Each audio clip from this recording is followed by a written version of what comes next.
Bom,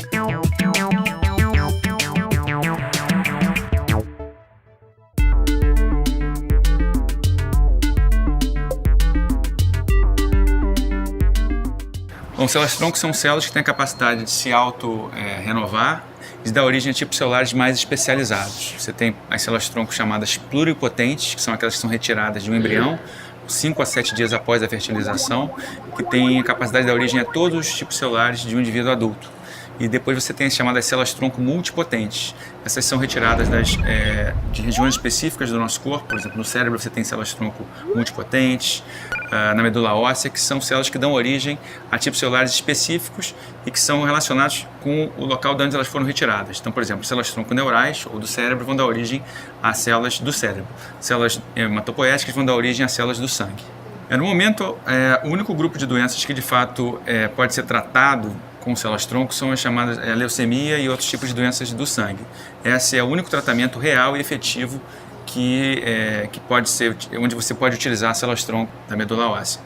Para todo o restante que está se pesquisando no mundo, ainda a gente está na chamada fase de testes, sejam esses testes em laboratório, testes pré-clínicos ou testes clínicos, que são testes, no caso, com seres humanos, que tentam ver a segurança e a execuibilidade do procedimento. A gente tem que levar em consideração aqui, no caso, é que sempre há um questionamento, ou sempre tem que se discutir os limites éticos da ciência. Isso é normal, a ciência avança e esses limites vão sempre ter que ser rediscutidos.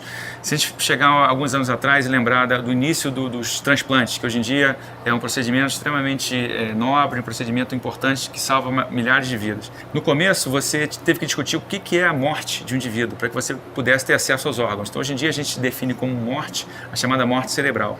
E mesmo que os órgãos estejam intactos, que o coração esteja batendo, havendo a morte cerebral, o indivíduo é considerado legalmente morto, você pode ter acesso a esses órgãos. Em 2007, 2005, 2007, começou a ser discutido no Brasil a questão ética de se utilizar embriões para a retirada de células-tronco embrionárias. Essa questão foi discutida, foi aprovada a lei de biossegurança. Hoje em dia você pode trabalhar com embriões que estejam congelados há mais de 3 anos. Quando você retira essas células de embrião, elas têm a capacidade de se dividir indefinidamente. Então a gente tem no nosso laboratório aqui as mesmas células que são utilizadas desde 1998 nesses testes clínicos. Então é importante que exista a lei, mas também é importante ficar claro que não são dezenas, nem centenas, nem milhares de embriões que são utilizados de rotina para essas pesquisas. Hoje em dia há outras questões que vão começar a surgir. Então, por exemplo, a partir da técnica de reprogramação celular, você pode pegar um pedaço de pele e transformar em células equivalentes às embrionárias, em células chamadas de pluripotência induzida, e a partir daí você pode transformar aquela célula embrionária num espermatozoide. Então você vai poder ter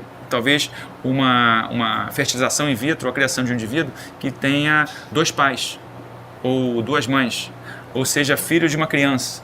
Então, quer dizer, há uma série de questões que vão surgir novamente. Então, há sempre questões éticas. O importante é a sociedade estar bem informada para que ela tenha condições de debater os avanços da ciência.